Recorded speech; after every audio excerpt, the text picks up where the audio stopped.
નમસ્કાર દોસ્તો, world in box પર આપ સૌ મિત્રોનું હાર્દિક સ્વાગત છે. ગુજરાતમાં ખૂબ સરસ મજાનો વરસાદ વરસી રહ્યો છે અને દક્ષિણ ગુજરાતમાં તો ખૂબ વધારે વરસાદની પરિસ્થિતિઓ છે. આ સ્થિતિઓમાં પણ તમારે તમારો અભ્યાસ છે નિયમિત રીતે આગળ વધારવાનો છે. પરીક્ષાઓ છે એ આવનારા સમયમાં પોતાના ચોક્કસ નિયત સમયે આવી જવાની છે. કારકિર્દીને સર્વોપરી માની તમારી સતત મહેનત સતતપણે ચાલતી રહેવી જોઈએ. આજે આપણે મળ્યા છીએ કરંટ અફેર્સ લેક્ચર નંબર 202 ઉપર અને આજે આપણે જુલાઈ 2026 સાથે જોડાયેલી હોય એવી ખાસ મહત્વની 4 બાબતોને ધ્યાનમાં રાખવાની છે. દોસ્તો 202 નંબરના લેક્ચરમાં આગળ વધીએ એ પહેલા ખાસ એક અગત્યની જાહેરાત. World in box academy Gandhinagar ખાતે 27મી જુલાઈ 2026ના દિવસથી એક ખાસ સ્પેશિયલ ક્લાસ 3 માટેની નવી સ્પેશિયલ બેચ જનરલ બેચ શરૂ થવા જઈ રહી છે. ટોટલ ડ્યુરેશન દોસ્તો આ બેચનો 8 મહિના જેટલો રહેવાનો છે અને લેક્ચરનો સમય છે એ આફ્ટરનૂન ટુ ઇવનિંગમાં 3.5 થી 5.5 કલાક સુધીનો રહેવાનો છે. તો જે ડેમો લેક્ચર્સ અહીંયા ઉપલબ્ધ થવાના છે 27મી તારીખે બંધારણ વિષયમાં, 28મી તારીખે રિઝનિંગ, 29મી તારીખે ગણિતનો લેક્ચર છે, 30મી તારીખે અંગ્રેજી, 31મી તારીખ જે છે એમાં ગુજરાતી અને 1 ઓગસ્ટના દિવસે ભૂગોળનો લેક્ચર આવવાનો છે. દોસ્તો સ્પેશિયલ ક્લાસ 3 માટેની આ બેચ છે દોસ્તો 8 મહિના સુધી ચાલશે એટલે તમે CCE 2.0 ને આરામથી ક્રેક કરી શકો છો આ બેચના આધારે. બીજું, CCEમાં A ગ્રુપ અને B ગ્રુપ બંનેની મુખ્ય પરીક્ષાનો જે રેકોર્ડેડ કોર્સ છે એ પણ તમને આમાં મળવાપાત્ર થશે. 26 તારીખ સુધી વિશેષ ડિસ્કાઉન્ટ છે દોસ્તો, એટલે એ તકનો લાભ લેવાનું ચૂકશો નહીં. વધુ વિગત માટે સેક્ટર 6 ખાતે આપણે આવેલી આપણી સંસ્થાની રૂબરૂ મુલાકાત લઈ શકો છો. ચાલો, આજે પહેલો જે મુદ્દો ભણવો છે એ છે એક અગત્યનું સંગ્રહાલય. ભાષા સાથે સંકળાયેલું એક મ્યુઝિયમ છે, બરાબર. લેંગ્વેજ, ભાષા એટલે લેંગ્વેજ, તો લેંગ્વેજ સાથે સંકળાયેલું એક બહુ જ અગત્યનું સંગ્રહાલય મ્યુઝિયમ તાજેતરની અંદર કલકત્તા ખાતે સ્થાપિત કરવામાં આવ્યું છે દોસ્તો. અને આ મ્યુઝિયમ ટેકનોલોજીથી ભરપૂર છે. આ મ્યુઝિયમને નામ આપવામાં આવ્યું છે શબ્દલોક. મતલબ કે એક એવી દુનિયા કે જેમાં તમે જ્યારે પ્રવેશો છો ત્યારે ભારતની અંદર બોલાતી આશરે 380 જેટલી વિવિધ ભાષાઓ, બરાબર, 380 જેટલી વિવિધ ભાષા. હું બોલીઓની વાત નથી કરતો, હું ભાષા શબ્દ વાપરું છું. લેંગ્વેજીસ શબ્દ મારો છે, ખાસ બરાબર સમજો. 380 ભાષાઓ કેવી રીતે ઉદ્ભવ પામી, કેવો એનો વિસ્તાર રહ્યો, કેવી રીતે એનો વિકાસ થયો છે, વત્તા અત્યાર સુધીના સમયમાં તેમાં કેવો ફેરફાર થયો છે, આ એક્સપિરિયન્સ કરવા માટે તમને આ ખાસ લોકેશન મળે છે. શબ્દલોક નામનું એક અગત્યનું લેંગ્વેજ માટેનું ભાષાનું મ્યુઝિયમ છે, સંગ્રહાલય છે. અમિત શાહ સાહેબ દ્વારા તાજેતરમાં કલકત્તા ખાતે એનું ઉદ્ઘાટન કરવામાં આવ્યું છે અને આ એકદમ ઇમર્સિવ લેંગ્વેજ મ્યુઝિયમ કહેવાય. એટલે કે તમને જકડી રાખે, તલ્લીન કરી દે, આભા કરી દે એ પ્રકારની ટેકનોલોજીનો અહીંયા ભરપૂર ઉપયોગ કરવામાં આવ્યો છે. તો ખાસ તો આ સવાલ આપણને પૂછી શકાશે, આ સવાલ પૂછાશે તો દેશનું જે તાજેતરમાં ભાષા સંગ્રહાલય છે એનું નામ પૂછાય, શબ્દલોક વત્તા એનું લોકેશન, આ બે એંગલમાંથી ખાસ પ્રશ્નો પકડવા પડશે. તો કેન્દ્રીય ગૃહ અને સહકાર મંત્રી શ્રી અમિતભાઈ શાહ દ્વારા કલકત્તા ખાતે, બરાબર, આ ખાસ મહત્વનું શહેર થઈ જાય છે કારણ કે મેં તમને અગાઉના લેક્ચર્સમાં પણ જણાવ્યું કે તાજેતરમાં પશ્ચિમ બંગાળમાં બીજેપીની સરકાર રચાણી છે અને બીજેપીની સરકાર રચાતા જે પશ્ચિમ બંગાળનું કેપિટલ છે કલકત્તા, એ ઘણા બધા નેશનલ અને ઇન્ટરનેશનલ ઇવેન્ટનું એક હબ બનશે. તમને થોડા દિવસ પહેલા યોગ દિવસનું આંતરરાષ્ટ્રીય સ્તરનું આયોજન ભારતની અંદર જે કરવામાં આવ્યું પણ કલકત્તા ખાતે કરવામાં આવ્યું, આ પણ મેં તમને વાત કરેલી. ધ્યાન આફ્ટર આ બીજું એક્ઝામ્પલ આપણે કહી શકીએ.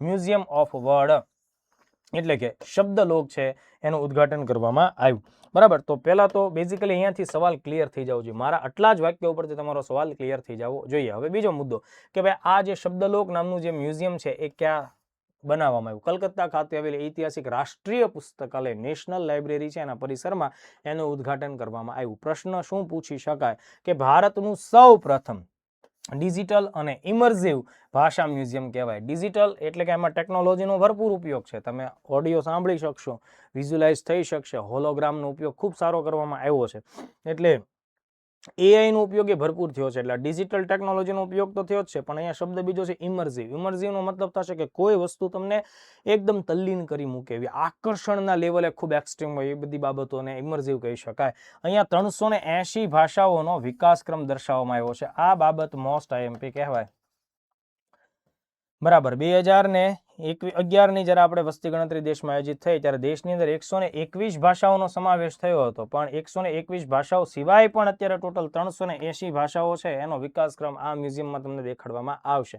તો આ બહુ મહત્વની વાત થઈ ગઈ. આ આખું મ્યુઝિયમ છે તો એ કેન્દ્રીય સંસ્કૃતિ મંત્રાલય હેઠળ આવશે કારણ કે આ બાબત સંસ્કૃતિ સાથે જોડાયેલી છે, એટલે અહીંયા કેન્દ્રીય સંસ્કૃતિ મંત્રાલયનું નામ આપણે ધ્યાન રાખવું પડશે કે ભાઈ મંત્રાલય કેવું લાગુ પડે, સ્વાભાવિક છે કે લેંગ્વેજની વાત છે, સંસ્કૃતિની વાત થશે તો એ આખી બાબત ધ્યાને રાખવાની થાય. ટેકનોલોજીનો ભરપૂર ઉપયોગ થયો છે અને અહીંયા અલગ અલગ 9 ગેલેરી બનાવવામાં આવી છે. અલગ અલગ 9 ગેલેરી, દરેક ગેલેરીમાં ચોક્કસ સમૂહની ભાષાઓ અને એનો ઇતિહાસ, ઉદ્ભવ કેમ થયો એ બધાનો સમાવેશ કરવામાં આવ્યો. 9 ગેલેરીનો સમાવેશ થાય. બરાબર. એ ઉપરાંત ભાષાકીય સમૃદ્ધિ ભારતની જે રહી છે, પ્રાચીન જે શિલાલેખો આપણને મળ્યા છે, હાથથી લખેલા જે હસ્તપ્રતો જે આપણને મળેલા છે, બરાબર, એ બધી જ વસ્તુઓનો સમાવેશ કરવામાં આવ્યો છે. બંધારણની અનુસૂચિની જે 22 અધિકૃત ભાષાઓ છે એ તો છે જ, એ ઉપરાંત બીજી મેં તમને કીધી ટોટલ 380 ભાષાઓ. એટલે આ ટાઈપના સવાલો આપણને ક્યાં કામ લાગે સમજી લો. આ ટાઈપના સવાલો આપણને એ જગ્યાએ કામ લાગે કે જ્યારે તમારે અહેવાલો લખવાના હોય, અહેવાલો કોઈને કોઈ સંગ્રહાલય સ્થાનને ધ્યાનમાં રાખીને, તો તમે હવે જ્યારે પણ કોઈ પણ મુદ્દાઓ પર સંગ્રહ સ્થાનો કે સંગ્રહાલય કે મ્યુઝિયમને ધ્યાનમાં રાખીને અહેવાલો લખતા હો ત્યારે તમે એમાં વિવિધ ગેલેરીની સમાવેશ થયો છે, મુલાકાત લીધી છે, ડિજિટલ ટેકનોલોજી છે, આ બધા જ પોઈન્ટ્સને જોડી દેવા પડે. એટલે આ બહુ મહત્વનો મુદ્દો આમાં થઈ જાય છે. તો આટલા ફેક્ટ આપણે ખાસ યાદ રાખીએ.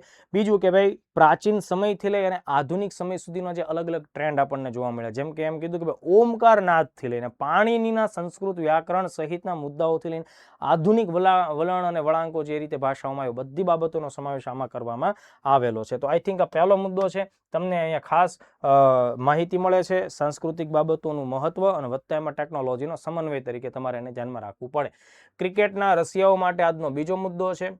દોસ્તો, ક્રિકેટમાં ઇંગ્લેન્ડનું જે લોર્ડ્સનું મેદાન છે, આ લોર્ડ્સના મેદાનને ક્રિકેટનું વન કાઇન્ડ ઓફ જન્મ સ્થાન કહી શકાય, ક્રિકેટનું ઉદ્ભવ સ્થાન કહી શકાય, ક્રિકેટનું આમ કહી શકાય કે ક્રિકેટનું પોતાનું હોમ ગ્રાઉન્ડ કહી શકાય લોર્ડ્સ. અને આ લોર્ડ્સના ગ્રાઉન્ડની દોસ્તો એક ખાસિયત છે કે અહીંયા જ્યારે પણ કોઈ પણ પ્રકારની મેચ રમાતી હોય, ઓડીઆઈ હોય, ટેસ્ટ હોય કે T20 હોય, એમાં જ્યારે કોઈ ખેલાડી સેન્ચુરી ફટકારતો હોય તો એને અલગથી લોર્ડ્સના જે એનું આખું કહી શકાય કે સન્માન બોર્ડ ત્યાં રાખવામાં આવેલું છે, બરાબર, ઓનર બોર્ડ, એમાં એનું નામ લખાતું હોય.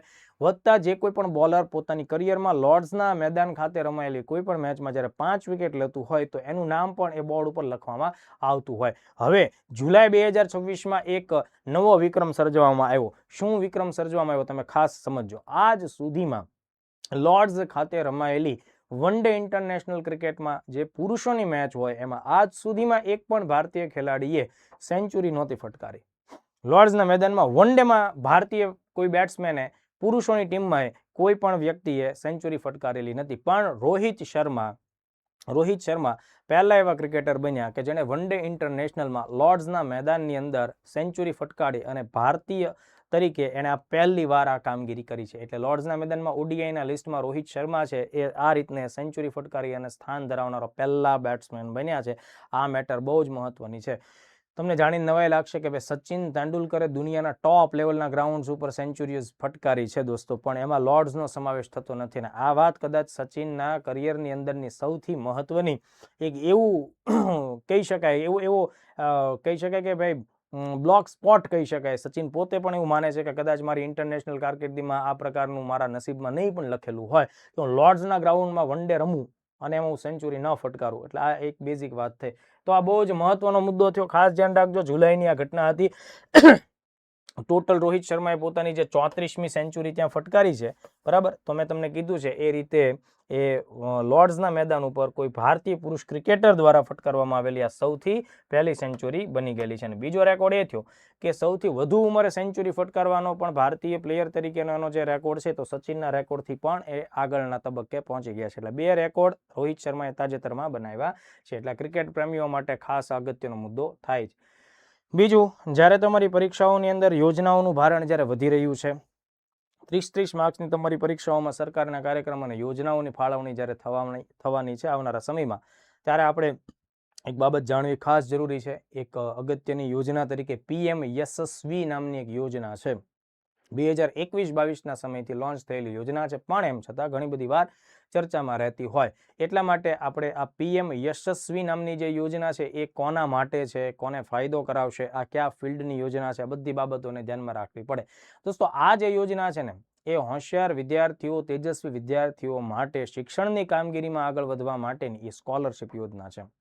તમને એમ થાય કે સર કયા વર્ગ સાથે આ યોજના જોડાયેલી છે, તો કે ભાઈ જે અધર બેકવર્ડ ક્લાસીસ છે, અન્ય પછાત વર્ગો છે, આર્થિક રીતે જે લોકો પછાત છે એ, અને એ ઉપરાંત જે ઘુમંતુ ટાઈપના જે આદિજાતિ લોકો છે, બરાબર, જેને આપણે વન કાઇન્ડ ઓફ DNT તરીકે ઓળખતા હોય, આવા વર્ગના બાળકો કે જેમની પરિવારની વાર્ષિક આવક 2.5 લાખ રૂપિયા કરતાં ઓછી હોય એમને બાકીની યોજનાઓની સાથોસાથ આ એક્સ્ટ્રા કેન્દ્ર સરકારની PM યશસ્વી યોજના અંતર્ગત આર્થિક સહાયતા મળવા પાત્ર થાય છે. એટલે ટોટલી આર્થિક રીતે જે પછાત વર્ગ છે દોસ્તો, એ પછાત વર્ગના તેજસ્વી વિદ્યાર્થીઓને આપવામાં આવતી સ્કોલરશિપ યોજના થાય છે. ઓકે, હવે જો વન બાય વન આખી વસ્તુ સમજી લો. PM યશસ્વી, બરાબર, યશસ્વી નોટ યશસ્વી, કારણ કે અહીંયા S નો જ ઉલ્લેખ થાય છે. તો પહેલા તો આ યોજના છે એ નાણાકીય વર્ષ 2021-22 સાથે જોડાયેલી છે, એટલે કે આજથી 5 વર્ષ જૂની યોજના થાય. બીજું, આનું પૂરું નામ શું છે? તો કે PM યશસ્વી. PM એટલે પ્રાઇમ મિનિસ્ટર, એટલે PM આપણે એઝ ઇટ ઇઝ રહેવા દઈએ. પછી આ જે યશસ્વી છે એનું પૂરું નામ આ થશે young achievers scholarship award scheme for vibrant India. બરાબર, ફરીથી young achievers scholarship award scheme for vibrant India. એટલે આ એવા યુવાનો કે જે ખૂબ તેજસ્વી છે એ લોકો માટેની સ્કોલરશિપ યોજના થાય છે. અને આ યોજનાઓથી એ આખો નબળો વર્ગ ભવિષ્યમાં અપલિફ્ટ થશે, એટલે વાઇબ્રન્ટ ઇન્ડિયાના સપનાઓ સાકાર થાય. એ રીતે આનું કંઈક નામકરણ આપણે ગોઠવવું પડે. બીજું, હવે આ જે યોજના છે એનું મંત્રાલય પરીક્ષા માટે ખાસ મહત્વનું થાય. તમને એમ થાય કે સ્કોલરશિપ છે તો કદાચ શિક્ષણ મંત્રાલય આવી શકે, પણ તમે ભૂલ ખાશો, શિક્ષણ મંત્રાલય નહીં આવે. સામાજિક ન્યાય અને અધિકારિતા મંત્રાલય, ministry of social justice and empowerment. તો આ રીતે મેં તમને જો PM યશસ્વીમાં પહેલા તો 4 મુદ્દા બહુ મહત્વના થાય. પહેલા તો એનું નાણાકીય વર્ષ 2021-22 જે અત્યારે કન્ટિન્યુ જ છે, મતલબ કે આ યોજના અત્યારના ધોરણે ચાલુ છે, એટલે 21-22ના નાણાકીય વર્ષમાં એને મંજૂરી આપવામાં આવી, આ મુદ્દો, વત્તા એનું પૂરું નામ, વત્તા એનું મંત્રાલય, અને ખાસ તો એનો ઉદ્દેશ છે એ મેં તમને જણાવ્યું. હવે જો થોડું વધારે ડિટેલમાં જઈએ, કદાચ ક્લાસ 1-2 જે પરીક્ષામાં વધુ ડિટેલ પ્રશ્ન આપે, તો PM યશસ્વી યોજના છે એના લક્ષિત જૂથો અથવા તો એના લાભાર્થી કોણ હોઈ શકે? તો પહેલો મુદ્દો યાદ રાખો, અન્ય પછાત વર્ગ. પણ માત્ર અન્ય પછાત વર્ગ નહીં, બરાબર છે, અધર બેકવર્ડ ક્લાસીસનો સમાવેશ તો થાય, પણ વત્તા કરો, એટલે કે એમાં એડ કરો. વત્તા બીજું મારે શું ધ્યાન રાખવું પડે? આર્થિક રીતે પછાત વર્ગ, એટલે કે ઇકોનોમિકલી બેકવર્ડ ક્લાસ, એટલે આપણે એને જનરલી EBC તરીકે ઓળખીએ. એટલે 2 વર્ગ. શું આ 2 વર્ગ માટે જ આ યોજના સીમિત છે? નો, જવાબ ના પાડો. હજી આમાં એક વસ્તુ એડ કરવી પડશે, વિમુક્ત, વિચરતી અને મુક્ત જાતિઓ, એટલે કે ડિનોટિફાઈડ, નોમાડિક એન્ડ સેમી નોમાડિક ટ્રાઇબ્સ, એટલે આને આપણે DNT તરીકે ઓળખીએ. એટલે આ 1, આ 2 અને આ 3, બરાબર, આ 3 વર્ગના વિદ્યાર્થીઓ માટેની આ વિશેષ સ્કોલરશિપ યોજના છે. જનરલી જે રાજ્ય સરકારોની યોજનાઓ લાગુ પડે એ તો બધાનો લાભ મળે, પણ આ એ સિવાયના, બરાબર, આટલા ક્રાઇટેરિયામાંથી આવતો, આટલી તમે સામાજિક વર્ગોમાંથી આવતા હોય, અને જો તમારા પરિવારની, વિદ્યાર્થીના પરિવારની વાર્ષિક આવક ₹2.5 લાખથી વધુ ન હોય તો તમને ભરપૂર લાભ મળવાનો છે. એટલે ગરીબ અને વંચિત સમુદાયના વિદ્યાર્થીઓ માટે નાણાકીય અવરોધો ઘટાડી ગુણવત્તાયુક્ત અને સમાવેશી શિક્ષણ પૂરું પાડવું. તો આ બહુ મહત્વનો મુદ્દો થાય. હવે આમાં જે યોજનાઓમાં જે સ્કોલરશિપ મળે છે એમાં 4 પ્રકારના ભાગ પડશે. જો પહેલા તો મેં તમને વર્ગ કીધી હતા, વર્ગ 3 છે, OBC, EBC એન્ડ DNT. બરાબર, OBC, EBC એન્ડ DNT, એ 3 વર્ગ થયા. સ્કોલરશિપ છે તો આ યોજના 4 અલગ અલગ મુખ્ય ઘટકો ધરાવે છે, એટલે 4 ટાઈપની સ્કોલરશિપ મળે. પહેલા તો પ્રી મેટ્રિક સ્કોલરશિપ સ્કીમ, એટલે કે ધોરણ 9 અને ધોરણ 10ના વિદ્યાર્થીઓ માટે કે જે સરકારી શાળા કોલેજોમાં ભણતા હોય, શાળાઓમાં ભણતા હોય, એને 9 અને 10 માટે આનો લાભ મળે. પોસ્ટ મેટ્રિક સ્કોલરશિપ ધોરણ 10 પછીના જે ઉચ્ચ અભ્યાસ હોય, સરકારની શાળાઓમાં જાઓ એના માટે મળે. હવે સવાલ તમને એમ થાય કે સર, શું સરકારની નિશાળોમાં આપણે ભણવા જઈએ તો જ આપણને લાભ મળે આ પ્રકારના પૈસાનો, આર્થિક રીતે સ્કોલરશિપ? ના. આગળ મુદ્દો શું કહે છે? Top class education in schools scheme, એટલે કે તમે એવી સરકારે પસંદગી કરી હોય, પસંદગી પામેલી શ્રેષ્ઠ શાળાઓમાં તમે અભ્યાસ કરતા હો તો પણ ધોરણ 9 થી 12ના વિદ્યાર્થીઓ માટે લાભ મળે છે. એટલે તમારે સરકારી શાળામાં નથી જવું, પણ એવી ખાનગી શાળામાં જવું છે કે જે ખાનગી શાળાને સરકારે પોતાના ધારાધોરણો પ્રમાણે શ્રેષ્ઠ શાળાઓ પૈકી જાહેર કરેલી છે, તમે ત્યાં એડમિશન લો છો તો પણ તમને લાભ મળે. તો એવી જ રીતે top class education in colleges scheme, એટલે કે તમે 12મા ધોરણ પછી માત્ર સરકારની કોલેજોમાં જ જાઓ તો જ તમને લાભ મળે એવું જરૂરી નથી. તમે એ સિવાયની કોઈ ખાનગી કોલેજમાં જઈ શકો, પણ સરકાર માન્ય હોય, વત્તા સરકારે એને શ્રેષ્ઠ કોલેજોમાં સ્થાન આપ્યું તો તમને એમાં જતા હો તો પણ એપ્લિકેશન આપો તો લાભ મળે. તો સીધી વાત છે, વર્ગ 3 છે, બરાબર, OBC, EBC, DNT, અને 4 ટાઈપ્સની બાબત છે. 9, 10 કેમાં? સરકારની નિશાળમાં. ધોરણ 10 પછી ઉચ્ચ અભ્યાસ એટલે 11-12 અથવા તો તમે પછી પેલું જે ડિપ્લોમા વગેરે કરતા હો એમાં પણ લાભ મળે, અથવા આ બંને સરકારના છે. એ સિવાય પ્રાઇવેટમાં મળી શકે. 9 થી 12 ના વિદ્યાર્થીઓ પ્રાઇવેટમાં ભણે તો પણ મળે, કોલેજમાં મળે તો પણ એને લાભ મળે. તો જે લોકોને ખરેખર જીપીએસસી 1-2 કરવાનું છે ને એના માટે આ જાણવું મોસ્ટ આઈએમપી છે, બરાબર. આને તમે ઇગ્નોર કરી શકતા નથી. તો આટલા મુદ્દા આપણા માટે ખાસ જરૂરી થાય. આજના લેક્ચરનો જે લાસ્ટ ટોપિક છે, જો હું બધા ટોપિક ભણાવ્યા પછી તમને હું 5 થી 6 MCQ સોલ્વ કરાવવાનો છું, જે આ બધી જ ટોપિકને ચર્ચાઓને ધ્યાનમાં રાખીને આપણે લેવાના છે, બરાબર. તો આજનો જે ચોથો ટોપિક છે એ ઇકોનોમિક્સ સાથે સંકળાયેલો છે. નીતિ આયોગ નામની બહુ મહત્વની સંસ્થાએ તાજેતરમાં પોતાની કરિયરમાં છેલ્લા 11 વર્ષોમાં પહેલી વખત એક સ્પેશિયલ ઇન્ડેક્સ બહાર પાડ્યો છે, બરાબર. પહેલી જ વખત એક ઇન્ડેક્સ બહાર પાડ્યો છે, અને એ ઇન્ડેક્સ છે ઇન્વેસ્ટમેન્ટ ફ્રેન્ડલીનેસ ઇન્ડેક્સ 2026. ભારતના 28 રાજ્યો અને 8 કેન્દ્ર શાસિત પ્રદેશો પૈકી કયા રાજ્યમાં ઇન્ડસ્ટ્રીને વેગ આપવા માટે અથવા તો આર્થિક જે પ્રગતિ છે એને પ્રોત્સાહિત કરવા માટે કયા રાજ્ય કે કેન્દ્ર શાસિત પ્રદેશની જે આખી પદ્ધતિ છે, તેનું વાતાવરણ છે કેટલું શ્રેષ્ઠ છે, એની તુલના કરતો આ આખો એક બહુ અગત્યનો ઇન્ડેક્સ છે. એટલે કયું રાજ્ય ઇન્વેસ્ટમેન્ટ માટે વધુ સારી સુવિધા અને સારું વાતાવરણ રચે છે, એ રીતની આખી વાત છે. એટલે અહીંયા નીતિ આયોગ છે એ કોઈ પ્રકારની નેગેટિવ હરીફાઈ કરવાના મૂડમાં નથી. નીતિ આયોગ સહકારી સંઘવાદને પ્રોત્સાહન મળે અને એક રાજ્યમાંથી પ્રેરણા લઈને બીજો રાજ્ય પોતાનું કલ્ચર સુધારે, પોતાની પરિસ્થિતિઓને સુધારે, પોતાની જે કામગીરી છે એને વધુને વધુ સરળ બનાવે, એવા હેતુ સાથે આ કામ કરવામાં આવ્યું છે. એટલે એકોર્ડિંગ ટુ નીતિ આયોગ જે રાજ્ય ઇન્વેસ્ટમેન્ટ ફ્રેન્ડલીનેસ ઇન્ડેક્સમાં સારું પરફોર્મન્સ આપતા હોય એ વાત દર્શાવે છે કે ભારતના પોતાના રોકાણકર્તાઓ અને ભારતની બહારના રોકાણકર્તાઓ ભારતમાં રોકાણ કરવા આવે તો એને કયા રાજ્યને વધારે પસંદ કરવા જોઈએ, આ રીતનું એને માર્ગદર્શન મળે. તો ખાસ એક એક મુદ્દાઓ આપણે ધ્યાને રાખવા પડશે. ક્યાંથી સવાલો આવશે આપણે જોઈ લઈશું.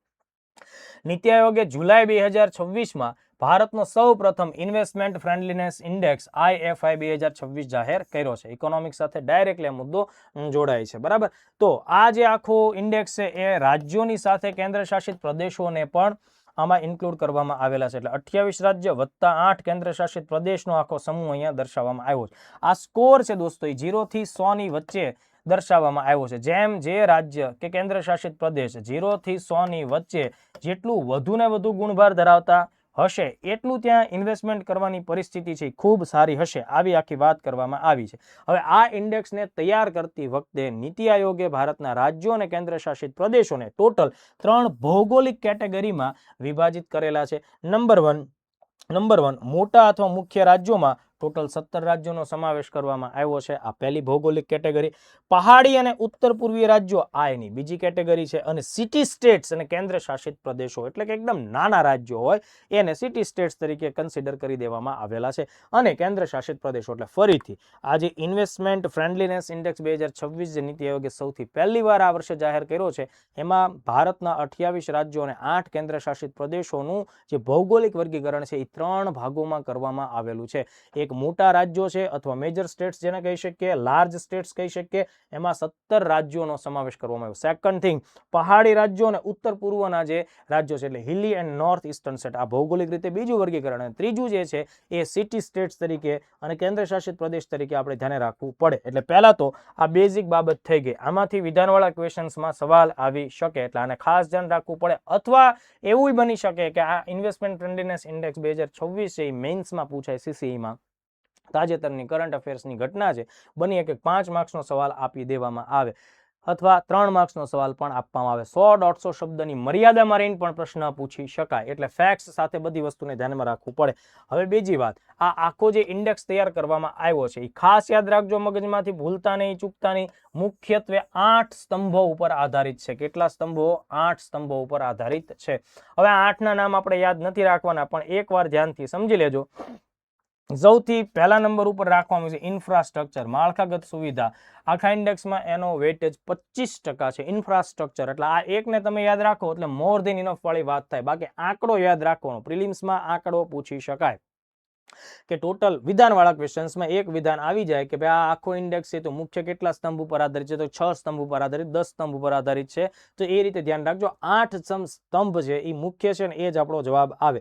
પછી બિઝનેસ ક્લાઇમેટ, મતલબ કે વાતાવરણ જે છે ઉદ્યોગો માટેનું, બિઝનેસ માટેનું, વ્યવસાય માટેનું વાતાવરણ કેવું છે એને 20% ભારણ આપવામાં આવ્યું. રિસોર્સિસ, સંસાધનો એ રાજ્યમાં કેવા ઉપલબ્ધ થશે, પાણી, વીજળી, ખનીજો, બરાબર, આ બધા જ પ્રકારના સંસાધનો, તો એ 15% જેવું એનું વેટેજ થશે.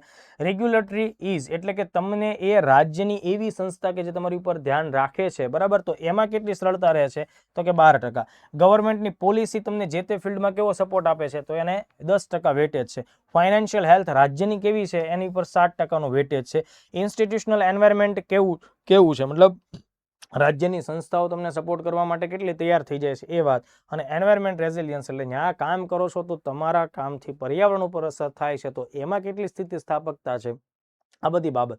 પણ હું તમને એમ કહું છું કે આમાં તમે આંકડો યાદ રાખો 8, અને સૌથી વધુ ફોકસ કોની ઉપર થાય છે, ઇન્ફ્રાસ્ટ્રક્ચર ઉપર થાય છે. તો આટલા ફેક્ટ્સ આપણે ખાસ ધ્યાન રાખવા પડે. હવે ખાસ મહત્વનો મુદ્દો, રાજ્યોના રેન્કિંગમાં કયા રાજ્યોનો ક્રમ કેટલામો છે, આ બાબત બહુ મહત્વની થાય. તો ધ્યાન રાખજો. સૌથી પહેલા આપણે પહેલી ભૌગોલિક કેટેગરી કે જેમાં 17 રાજ્યોનો સમાવેશ થાય છે, જે ભારતના મુખ્ય રાજ્યો કહી શકાય છે, એમાં પહેલો નંબર કોનો આવે છે, ગુજરાતનો. અને ગુજરાતમાં 56.6 આ આપણું રેન્કિંગ છે, બરાબર. તો આ 56.6 આઉટ ઓફ 100 આ પહેલા નંબર ઉપરનું રાજ્ય થઈ ગયું ગુજરાત. પરીક્ષા માટે દોસ્તો આ મોસ્ટ આઈએમપી વાત થઈ ગઈ, અને એમાંય તમે ગુજરાતના ગુજરાતી વિદ્યાર્થી છો એટલે ભૂલતા નહીં, મોસ્ટ આઈએમપી ની 10 ઘાત કરી નાખો, આ પૂછાશે.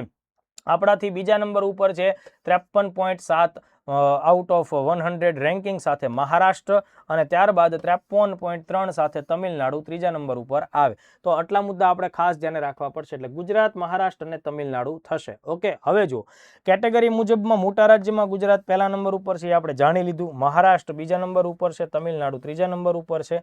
હવે જો પહાડી અને ઉત્તર પૂર્વના જે રાજ્યો, એટલે જે મેં તમને વાત કરી કેટેગરીમાં ભૌગોલિક રીતે બીજો ભાગ, એમાં ઉત્તરાખંડ પહેલા નંબર ઉપરનું રાજ્ય છે. બાકીના રાજ્યોના નામ યાદ નહીં રાખો તો ચાલશે. સિટી સ્ટેટ્સ અને યુનિયન ટેરેટરી છે, એમાં ગોવા જે છે એ પહેલા નંબર ઉપર થશે. તમને સર યુનિયન ટેરેટરી ગોવા નથી, પણ ગોવાને સિટી સ્ટેટ તરીકે કન્સિડર કરવામાં આવે. એટલે ગુજરાત મોટા રાજ્યોમાં પહેલા નંબર ઉપર, ઉત્તરાખંડ હિલી અને જે પૂર્વોત્તરનો વિસ્તાર છે એમાં પહેલા નંબર ઉપર આવી ગયું, અને સિટી સ્ટેટ અને યુનિયનમાં ગોવા પહેલા નંબર ઉપર આવ્યું. તો મોસ્ટ આઈએમપી એટલા ફેક્ટ આપણે ખાસ યાદ રાખવા પડે. હવે બીજા કેટલાક મુદ્દા શું આ રિપોર્ટ્સના કહે છે કે કોઈ પણ રાજ્યએ 60 થી વધુ સ્કોર મેળવ્યો નથી. આ વિધાન સાચું થઈ જશે, એટલે કે કોઈ પણ રાજ્ય હજી 60+ ગયું નથી. ટોપ 5 રાજ્યો છે ભારતના કુલ એફડીઆઈ નો 85% હિસ્સો ધરાવે છે, બરાબર. તો ચલો આ એક ગૌણ બાબત થઈ ગઈ, પણ આ મુદ્દો બહુ જ આઈએમપી થાય વિધાનવાળા ક્વેશ્ચન્સમાં. હવે બીજી એક ખાસ વાત કે ટોટલ આ જે રિપોર્ટ તૈયાર કરવામાં આવ્યો છે એમાં ગુણભારના આધારે આઉટ ઓફ 100 તમે કેટલા માર્ક્સ લેવો છો એના આધારે રાજ્યોને 4 ભાગમાં આપણે વિભાજિત કર્યા. જેને 50 થી વધારે ગુણ આવેલા છે, બરાબર, એ બધા ટોપ પરફોર્મર્સ કહેવાય. પછી જેને 45 થી 50 છે તો આપણે એને કહીશું ફ્રન્ટ રનર્સ. પછી 40 થી 45 માં ઇમર્જિંગ અને અસ્પાયરિંગ <40. તો આ લેવલ સુધી તે દોસ્તો પ્રશ્ન આવે તો ગુજરાતનું સ્થાન ક્યાં આવે, ટોપ પરફોર્મર્સમાં જ આવશે, બરાબર. ટોપ પરફોર્મર્સ જે સ્ટેટ છે એમાં એનું સ્થાન આવે. તો આઈ થિંક મેં તમને 202 નંબરમાં 4 મુદ્દા સમજાવ્યા. કદાચ જો જે મુદ્દાઓ જેટલા જરૂરી છે એ બધા મુદ્દા હું તમારા લોકો સાથે શેર કરું છું. કરંટ અફેર્સમાં રોજના તમારે થોડાક મુદ્દા ધ્યાને રાખવાના છે. આ અઠવાડિયામાં મારી તબિયત 2 દિવસ 3 દિવસ થોડી સારી નથી, એટલે મારા લેક્ચર્સ છે છેલ્લે 2 દિવસમાં 4 લેક્ચર આવવાના છે. શુક્રવાર શનિવારમાં તમને થોડો લોડ આ અઠવાડિયામાં પડી શકે, પણ અઠવાડિયામાં 5 લેક્ચર્સ આપવાનું જે મારું કમિટમેન્ટ છે એને હું જાળવવાનો પૂરો પ્રયત્ન કરીશ. હવે આજ આપણે જે કાંઈ ચર્ચા કરી એના આધાર ઉપર આપણે કેટલાક ક્વેશ્ચન્સને સોલ્વ કરીએ. દાખલા તરીકે આજ આપણે જે ભણ્યા છીએ એના આધાર ઉપર જોઈએ કે ભાઈ તાજેતરમાં કેન્દ્રીય ગૃહમંત્રી અમિત શાહ દ્વારા ભારતના સૌપ્રથમ ડિજિટલ અને ઇમર્સિવ ભાષા સંગ્રહાલય શબ્દલોક, બરાબર, મ્યુઝિયમ ઓફ વર્ડનું ઉદ્ઘાટન ક્યાં કરવામાં આવ્યું. તો આપણે 4 ઓપ્શન છે, એમાંથી બી ઓપ્શન ઉપર નજર જાય, કલકત્તા આપણો સાચો જવાબ આવે, બરાબર. કલકત્તા આપણો સાચો જવાબ આવે. મોટાભાગના વિદ્યાર્થીઓ ગાંધીનગર ટીક ન મારી દેતા, કારણ કે ગુજરાતમાં ગાંધીનગર બહુ મહત્વનું છે, પણ ભારત લેવલે હવે કલકત્તાને પણ એટલું સ્થાન મળવામાં આવે છે, એટલે કલકત્તા આપણો સાચો જવાબ આવશે. તાજેતરમાં લંડનના ઐતિહાસિક લોર્ડ્સ સ્ટેડિયમ ખાતે વન ડે ઇન્ટરનેશનલ ક્રિકેટમાં સદી ફટકારનાર સૌપ્રથમ ભારતીય પુરુષ ક્રિકેટર કોણ બન્યા છે. તો બી ઓપ્શન રોહિત શર્મા. મોટાભાગના વિદ્યાર્થીઓ વિરાટ કોહલીના ડાય હાર્ડ ફેન હોય, અમારે કેમ ભાણો છે, બરાબર, એવી રીતે તો તમે વિરાટ કોહલીને ટીક મારી દેશો, પણ એવું ન કરતા. મારો શુભમ વિરાટ કોહલીનો જબરદસ્ત ફેન છે, બરાબર. તો રોહિત શર્મા તમારો સાચો જવાબ આવશે. પીએમ યશસ્વી યોજના સંદર્ભે નીચેનામાંથી કયા સમુદાયના વિદ્યાર્થીઓ પાત્ર છે. તો માત્ર SC ST આવું આપણે નથી ભણ્યા, ઓબીસી EBC DNT આવું આપણે ભણ્યા છીએ, માત્ર ઈડબ્લ્યુએસ અને સામાન્ય વર્ગ એ આવે નહીં, માત્ર અલ્પસંખ્યક માઇનોરિટી પણ ન આવે, બરાબર. તો આ તમારો સાચો જવાબ આવે. તો જો મેં તમને આ જ ટાઈપના બધા મુદ્દા સમજાવેલા છે કે જો તમારે પ્રશ્નો આવા બધા ધ્યાને રાખવા પડશે, બરાબર. તો આ રીતે યોજનામાંથી સીધો તમને આમાંથી વર્ગ કયો છે એ પણ પૂછી શકાય. નેક્સ્ટ ક્વેશ્ચન જોઈ લઈએ. પીએમ યશસ્વી યોજનામાં યશસ્વીનું પૂરું નામ શું થાય? જો હવે આ ટાઈપનો મોટો પ્રશ્ન આવે એટલે અહીંયા તમારો કંઈક આડાઅવળો વહીવટ થઈ જાય. તો પ્રાઇમ મિનિસ્ટર્સ તો બધામાં લખાયેલું જ છે, જેમ કે પીએમ છે તો બધામાં જુઓ પીએમ પીએમ પીએમ છે. હવે બીજો તમને વર્ડ કયો કોમન દેખાય છે એ તમે જુઓ વાઇબ્રન્ટ ઇન્ડિયા બધામાં છે, બરાબર. વાઇબ્રન્ટ ઇન્ડિયા બધામાં છે. પછી તમે જુઓ scholarship award scheme four, scholarship award scheme four, scholarship award scheme four, scholarship award scheme four, આટલું બધું કોમન છે. તો વચ્ચે આમાં આવે છે કેમ? તો કે ભાઈ માત્ર આ જે ભાગ છે ને એની અંદર જ ફેરફાર છે. તમને આ મોટું લાગ્યું પણ જો હવે તમારું કામ કેટલું સરળ થઈ ગયું. તો હવે તમને એટલી ખબર પડે કે આમાં આપણે અચીવર્સ જેવો કંઈક શબ્દ ધ્યાને રાખ્યો હતો. ક્લિયર છે? પીએમ માં તો અચીવર્સ તમને ક્યાં મળ્યું? માત્ર આ એક જગ્યાએ મળ્યું છે. પતી ગયું, બરાબર. કાંઈ જોવાનું થતું જ નથી. તમને લાગે છે બહુ અઘરો સવાલ આવ્યો, કાંઈ અઘરો નથી ભાઈ. આમાં તને ખાલી અચીવર શબ્દ દેખાઈ ગયો, ટીક મારી દે, બરાબર. એકેડમિશિયન ન આવે, એડવાન્સમેન્ટ ન આવે, એસોસિએશન ન આવે, આન્સર તારો ક્લિયર થઈ ગયો. Young achiever scholarship award scheme for vibrant India. તો એકદમ આઈએમપી રીતના ટાઈપના પ્રશ્નો બધા આપણે ધ્યાને રાખવાના. ચલો, નીતિ આયોગના પ્રથમ ઇન્વેસ્ટમેન્ટ ફ્રેન્ડલીનેસ ઇન્ડેક્સ 2026માં મોટા રાજ્યોમાં પ્રથમ સ્થાન કયા રાજ્યએ મેળવ્યું છે? હવે જો જે વિદ્યાર્થીઓ છે એ આ શબ્દ ધ્યાને નથી રાખતા અને આપી દીધું પહાડી રાજ્યોમાં પહેલા નંબરે કોણ છે, બરાબર. હવે આપણે તરત વાંચી ગુજરાત. ભાઈ ગુજરાત છે એ મોટા રાજ્યોમાં પહેલા નંબર ઉપર છે. એટલે પછી શું થાય કે આપણને આવડતો એ સવાલ પણ જાય. તો અહીંયા મોટા રાજ્યો છે એટલે સી ઓપ્શન ગુજરાત આપણો સાચો જવાબ આવે. બીજા નંબર ઉપર મહારાષ્ટ્ર, ત્રીજા નંબર ઉપર તમિલનાડુ, બરાબર. 1 થી 3 નંબર થયા. સિટી સ્ટેટ્સ એન્ડ યુનિયન ટેરેટરીમાં પ્રથમ સ્થાન કોણે મેળવ્યું? તો સિટી સ્ટેટ્સ અને યુનિયન ટેરેટરીમાં આપણે ભણ્યા છીએ ગોવા છે એ પહેલા નંબર ઉપરનું રાજ્ય થાય. તો આઈ થિંક આ 202 નંબરનો લેક્ચર્સ તમને લોકોને ખૂબ ઉપયોગી સાબિત થશે દોસ્તો. દરેક ટોપિક સાથે જોડાયેલા રહેજો. હું તમને કરંટ અફેર્સ ખૂબ સારી રીતે તૈયાર કરાવીશ. મારી એ પોતાની ખાસ એક જવાબદારી બને છે કે આપ સૌ વિદ્યાર્થીઓ રેગ્યુલર ભણો અને હું તમને પરીક્ષામાં કામ લાગે એવું ખૂબ સરસ અગત્યનું કરંટ અને પ્લસ આવા 5-6 પ્રશ્નોની પ્રેક્ટિસ સાથે ભણાવીશ. આની પીડીએફ પણ વર્લ્ડ ઇનબોક્સની ટેલિગ્રામ ચેનલ ઉપર ઉપલબ્ધ થવાની છે એટલે એની પણ કોઈ ચિંતા તમે કરશો નહીં. જ્યારે પરીક્ષા નજીક આવશે ત્યારે હું તમને મોટા મેગા લેક્ચર્સ પણ આપવાનો છું. જેમ મેં પીએસઆઈમાં, પોલીસ કોન્સ્ટેબલ આ બધી જ એક્ઝામ્સ વખતે ખૂબ સારા મોટા લેક્ચર્સ આપેલા છે એવી જ રીતે, બરાબર. તો પાછા મળીએ આપણે 203 નંબરના લેક્ચર સાથે. જય હિન્દ, જય ભારત.